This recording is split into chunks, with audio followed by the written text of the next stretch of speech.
Hi friends, இன்றைக்கான schedule என்னன்னு சொல்லிட்டு பார்க்கலாம். இன்றைக்கி வந்து நம்ம வந்து சயின்ஸ் தான் படிக்க போகிறோம். ஓகேவா? சயின்ஸ் படிக்காமல் இருக்கக்கூடாது. ஸோ அதனால் அமிலம், காரம், உப்புக்கள், பூச்சிக்கொல்லி உரங்கள் இந்த 5 டாப்பிக்குமே வந்து நான் வந்து ரிவிஷன் பண்ண போகிறேன். புதுசாக படிக்கிறீங்க அப்படின்னா ஒரு 3 டாபிக்ஸ் வந்து எடுத்துக்கோங்க. ஏற்கனவே படிச்சிருக்கீங்க அப்படின்னா ரிவிஷன் பண்ணுறதுக்கு 5 டாப்பிக்குமே பண்ணிடுங்க. ஓகேவா?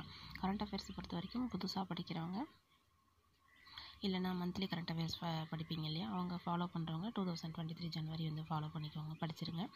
நான் வந்து இயர் புக் அண்டு பிடிஎஃப் வந்து பிரிண்ட் போட்டு வச்சுருக்கேன், அதுதான் ஃபாலோ பண்ணுவேன். ஸோ அதில் இன்றைக்கான டாபிக்ஸை வந்து கவர் பண்ணிவிடுவேன். அதுக்கப்புறம் வந்து மேக்ஸில் வந்து ஏற்கனவே நம்ம டாபிக் வைஸ் ப்ராக்டிஸ் வந்து பண்ணி ஓரளவுக்கு கணக்கு போட்டு பார்த்துருப்போம். அதனால் வந்து நான் 6th ஃபஸ்ட் டேர்ம் அப்படிங்கிறது சுரேஷ்லேயும் டெஸ்ட் போட்டிருக்காங்க இல்லையா, ஸோ அதனால் 6th ஃபஸ்ட் டேர்ம் வந்து ஸ்டார்ட் பண்ண போகிறேன். தமிழில் ஒரு 5 இயல் கண்டிப்பாக வந்து படிச்சிருவேன், ரிவிஷன் பண்ணிவிடுவோம். ஓகேவா? ஏற்கனவே நிறைய முறை படித்தது தான். ஸோ அதனால் ரிவிஷன் வந்து 5 இயல். புதுசாக படிக்கிறீங்க அப்படின்னா 3 இயல் படிச்சுக்கோங்க. ஓகேவா? ஸோ புதுசாக படிக்கிறீங்க அப்படின்னா ஒரு டைம் ரீட் பண்ணிவிட்டு யூடியூப்பில் வந்து உங்களுக்கு புரியும் அப்படின்னா வீடியோ பார்த்துட்டு ரிவிஷன் பண்ணிவிட்டு ஷார்ட் பாயிண்ட்டாக வந்து நோட்ஸ் எடுத்து வச்சுக்கோங்க. ஓகேவா? ஸோ கண்டிப்பாக தமிழ் வந்து ஒரு 3 to 4 hours படிங்க. ஜிஎஸ் வந்து 2 to 3 hours படிங்க. கணக்கு கண்டிப்பாக 1 hour போட்டு பாருங்கள். ஓகேவா? ஸோ டுடே ஷெட்யூல் இது கண்டிப்பாக ஃபாலோ பண்ணி இதை வந்து ரிவிஷன் பண்ணிவிடுங்க. தேங்க்யூ.